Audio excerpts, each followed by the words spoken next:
నేను కొన్ని నెలల క్రితం ఈ నిమ్మపండు ఉంచినాను. ఎప్పుడు ఉంచినానో కూడా గుర్తులేదు. కానీ బాబా విగ్రహం దగ్గర పెట్టి ఉంచాను. ఇదొచ్చి అలానే బాబా కూర్చున్నట్టుగా అలా నాకు అనిపిస్తున్నది. అది మీకెలా అనిపిస్తుందో చెప్పండి. ఇటువైపు షిరిడి బాబా కూర్చున్నట్టుగా అనిపిస్తున్నది. ఇటువైపు నాకు పత్తి బాబా అనిపిస్తున్నది. పత్తి బాబా లాగానే అనిపిస్తున్నది. అది నిజమా ఏమిటి నాకు తెలియలా.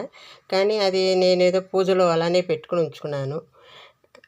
ఆ బాబానే సరే అని అలానే అయితే కాయ ఎండిపోయిందే కానీ కుళ్ళిపోలే ఏం చేయలే అలానే అనిపించింది. జై సాయిరాం, జై సాయిరాం.